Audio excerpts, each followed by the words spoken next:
we want to talk about IRA conversions for people who are potentially eyeballing an IRA conversion in the waning days of 2023. Let's just discuss the basic case for doing those conversions, why you would want to consider them.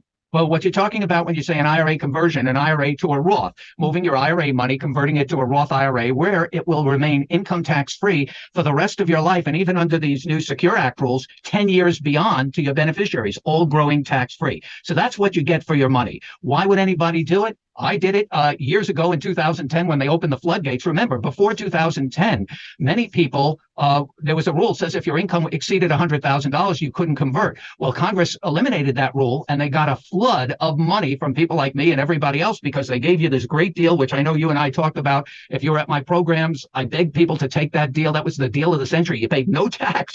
I converted everything. You paid no tax in 2010, half in 11, half in 12. In essence, the government, because they needed money so bad, which they still do today, they gave everybody an interest-free loan to build a tax-free savings account. So that was a good deal. But you had to pay the tax. Same thing goes now. So it's a bet. That's all the Roth conversion is. It's a bet on where you think your future or the tax rates are, but in more specifically, your future tax rates. If you believe your rates will be the same or higher, the Roth bet pays off.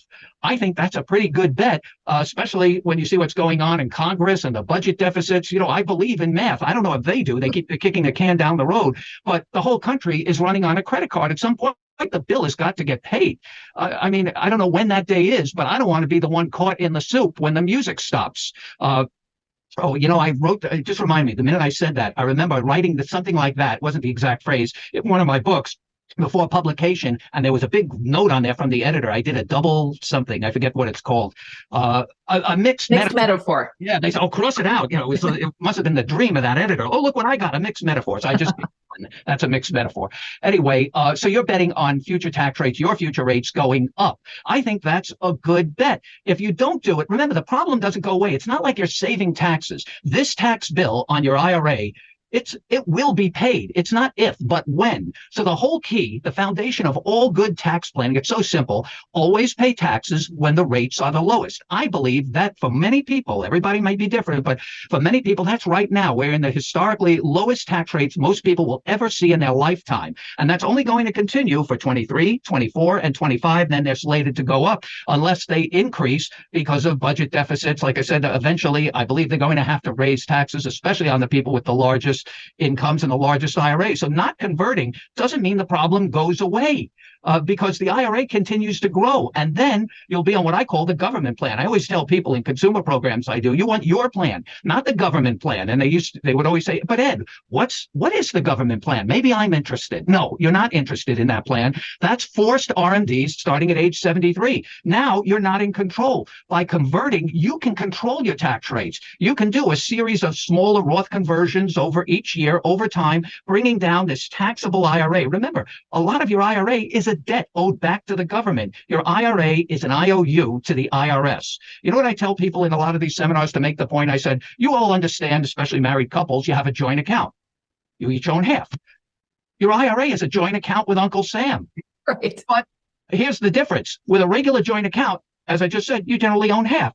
You have a joint account with Uncle Sam where you don't know what his half will be. That's yet to be determined based on how much money the government needs at the time you take that money out. Now you do know what the rates are. You're in control. And it's harder to convert once you reach your RMD age 73, because once you're into RMDs, your RMDs, required minimum distributions, cannot be converted. They have to be taken, and those are the first monies out. So they have to be taken, but they can't be converted. So you're paying tax on that money. Yes, once you satisfy the RMD, then the balance can be converted, but it's going to cost more because you'll have to take it out. The Roth conversion, I believe, is really just something I call tax insurance. You're insuring against the uncertainty of what future higher tax rates could do in retirement to you. So that's the long and short of it. It's a bet on future tax rates. Right. So you mentioned a couple of important concepts there. One is this idea of doing a series of conversions, staged conversions over several years versus all in one year. Let's talk about that. And also a term I sometimes hear in this context is IRA conversion ladders. And maybe you can address that. Is that basically phased conversions, or what Yes, do you think of that? I think it's the same thing. I don't like to use that term laddering because it almost sounds like the bond laddering gets Right. confusing. Conversions are based on your own bracket, so it could be different amounts every year. For example, one year you might say, "Oh, look how much room I have the tax rates here." Like I always keep them. Oh, look how much room I have in the 22% bracket. This is incredible. I could convert another $50,000. So it could be different each year based on your projected income each year. But what I would tell people, maybe they don't remember, but a few years back, the Tax Cuts and Jobs Act eliminated the ability to undo conversions. Conversions are permanent now. No backsies, no redos, no recharacterizations, what they were technically called. Once you convert, you will owe the tax, even if your financial situation changes next year when the bill comes due. So what I would do is look at it now. But do not pull the trigger until, I would say, the first week in December, when you have the best idea, the best projection of what it's going to cost you. Everybody knows Roths are the greatest account to have for retirement because they're tax-free. The only question is, how much are you willing to pay for it? And I wanted to ask you about older IRA owners. You mentioned that you can't convert your required minimum distributions, but maybe you can talk about the general concept of older adults, perhaps people who are already retired, maybe of RMD age. Does it make sense for them to convert, and how can they assess whether conversions might make sense in their situation? That's a great question, and one of the most common questions I get from older people. Should I convert? I'm 75 or 80. And basically, I said it depends on who you're converting for. If you're converting for yourself, well, the cost up front, given your shorter life expectancy, may not be worth it over that time. But if you're doing it for estate planning for your beneficiaries, then it might pay, even though they have to empty it out generally at the end of 10 years after death. What you're doing with a Roth conversion, you're doing it for them, for your children and grandchildren. So when they inherit an income tax-free retirement account. And under the secure rules, they can wait till the end of the 10th year after death to take out everything. They're required to take out everything at the end of the 10th year after death, but all growing, accumulating income tax free. The other benefit to you, let's say you converted everything, not that I'm saying to do that, but whatever you convert, it reduces your IRA balance and reduces your RMDs on that IRA balance. So in effect, it reduces your taxable income for the years you convert. Well, for the years you convert, it increases your income for the years you convert. But in years after that, when your IRA is lower, it could reduce your tax bill. But if you're older, you're generally doing it for your children and grandchildren, giving them essentially a gift of a tax-free Roth IRA.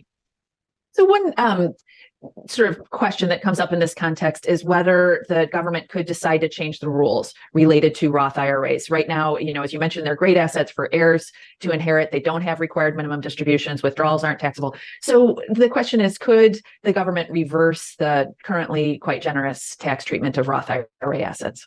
Sounds like you've been to my seminars. You're asking all the questions that everybody asks. And that is, everyone, I think I've said, is the number one question. But this is the number one question when I talk about Roths, because I'm a big Roth fan. I love having it all tax-free forever and never having to worry about RMDs and all the complications for beneficiaries. But I always get somebody that says, not as nicely as you said it, but they'll say something, yeah, this Roth stuff is good, but can I trust the government to keep their word that it will always be tax-free? And I was, of course you can't trust them.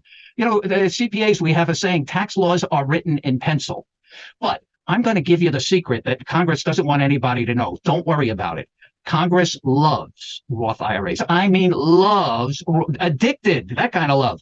Roth IRAs. Lucky for us, they're the worst financial planners on earth because they're so short-sighted. They work in 10-year budget cycles. They love Roths. Why do you think they went Roth crazy in Secure 2.0? They added Roth for plans for matching, Roth catch-up contributions, 529 to Roth, Roth SEP IRAs, Roth simple IRAs, all under one big heading in Secure 2.0 called revenue provisions. It brings in money. It helps pay for everything else. So luckily for us, they're so short-sighted. Remember, the only money that can get in a Roth is already taxed money. So Congress is addicted. They look at the Roth IRA as a revenue source. So I don't think they're going to kill their golden goose. Like I said before, when I talked about I converted back in 2010, they saw all that money coming in. Ever since they saw that, they started expanding Roth 401ks and Roth 403bs. So because every time they did it, it brought in money. So I don't think they're going to kill the golden goose. You don't have to worry about that. They could trim around the edges, maybe with people with large buildups. But if they ever go too far and make the Roth conversion not worth it, they're going to shoot themselves in the foot. So I don't think they're going to do that. So I don't think you have to worry. And the other reason you don't have to worry now, because we work with the laws we have now. Now we have great laws, low tax rates. Take advantage of them and get that money out when rates are low. Well, Ed, it's always great to get your wisdom on IRAs. Thank you so much for being here. Thanks, Christine. Thanks for watching. I'm Christine Benz for Morningstar.